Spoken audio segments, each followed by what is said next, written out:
Why? Why does everybody want Igbo so much? Right?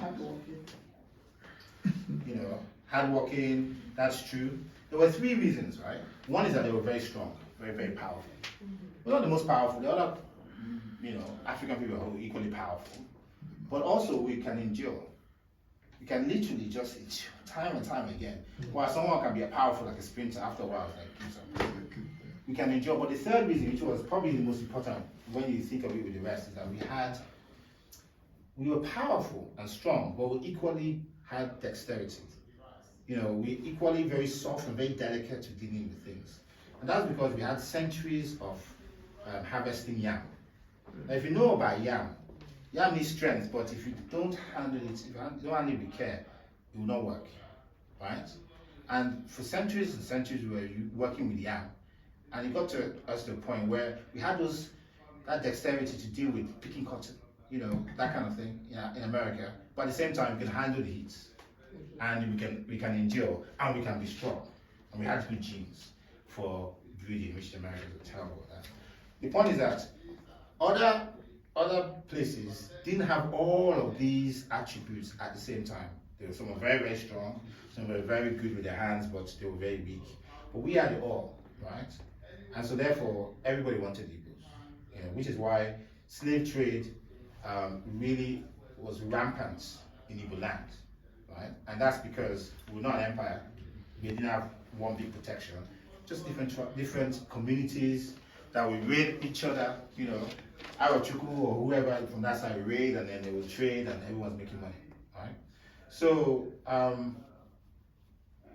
those are the things that make us unique.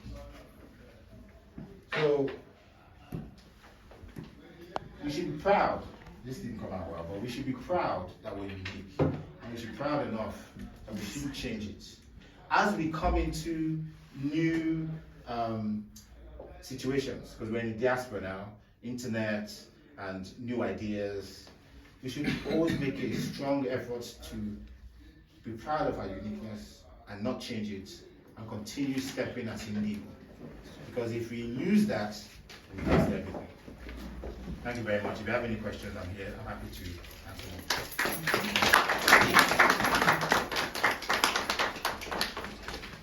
them. Happy to discuss until the call us. Do you believe on these points? Or? Just a little addition, please, to what was perceived or being perceived as inequalities between men. And from what I know or handed down to me, men had the responsibility of protecting the family. Of course. And you know, there were even minor communal wars and things like that. So this slavery was also being practiced in Igbo land in a different sense, in the sense that if a family sees that one child is going to be a problem, they take him out into slavery. That's one way. They don't kill, we don't kill, but it's taken away. Or twins, or yeah, so it's removed. Now, because women are married from other families or other neighboring communities, right?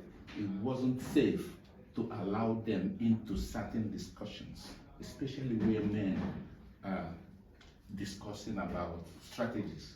Maybe there's no woman who will be there and you're plotting how to go and attack people that will not send that message. So that's why they were being excluded. Oh yeah. Certain things, of and course. People are misinterpreted as being inequality. The Victorians did. Yeah. We didn't at the time. We just living the way we live. There wasn't women that was now suddenly saying, no, this is not right, it's not fair, blah blah blah. You know, because it was not about fair or not fair. It was like, this is fine, right? Because everyone knew their responsibilities were all different. When the Europeans came, first of all, they saw us. They said, well, this doesn't make any sense. That's not how it should be. But secondly, they actually sexualized the scenario. Women were wearing their bare breasts, right? You know, even now, even just earlier when I was in Nigeria, there was still a traditional woman who is not converted, who still wears bare breasts. Yeah. What are you going to do about it? She's old, but no one thinks of it like that. But then when the British came, I've seen pictures where they were taking pictures next to women that in their minds naked, you know. and say, oh wow. And you see, they took another tack and brought in this whole new culture and new thinking, which didn't exist for us at the time. But what did exist, and this is the point of my presentation, was unique. What the Victorians brought wasn't unique, right? It's like that. It was like in Italy. It was like all over Europe. It was like that in America. But in Igbo land, the way we were was unique, you know, and we should celebrate that every day. Sorry. I just pause there and let others. It's just some of the things that you mentioned, which you then say doesn't happen anymore, but some of them still do happen. For example, the idea of a woman losing the husband and the brother. Yeah, of course. It's just that now you have to go through some processes to be able to do that. Yeah. And then the other thing unique about Igbo land, I don't know whether it's unique, but I do know that women were allowed to marry. Yes. Women. Correct. And that's for procreating and extending the family. Yes. So if a barren woman and the man married several wives, Yes. that barren woman can take permission from the family Correct. to go and marry a woman Yes. who will now be allowed to sleep with members of the family to get the But then it preserves the legality of the children. Exactly, Yes. exactly. So that's the other thing that is still happening, but not as, because most of the things that the British saw didn't align with their own culture. Exactly. So they painted it bad. It is. And now we conflate culture with, what do you call it? British laws with our culture.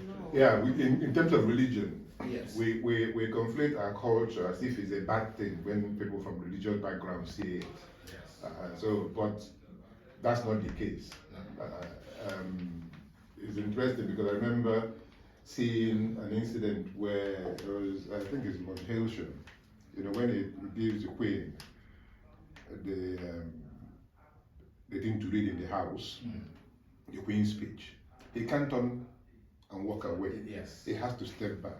The reason why it became an issue was he was so old, and people would start feeling that he might fall over. Okay. Now, the Queen is head of the Anglican Church. If somebody saw that being happening with an Eze or king in Igbo land, or a deity, that people are stepping back and not, they will actually attach something else to it. Yes. That was the first thing that struck me when I came to this country and saw that event happening, because I remember the commentator saying, oh God, I hope this man doesn't fall over. That was BBC.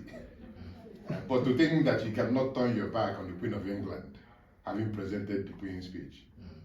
So some things that are cultural are being misunderstood now that we're more religious as Christians.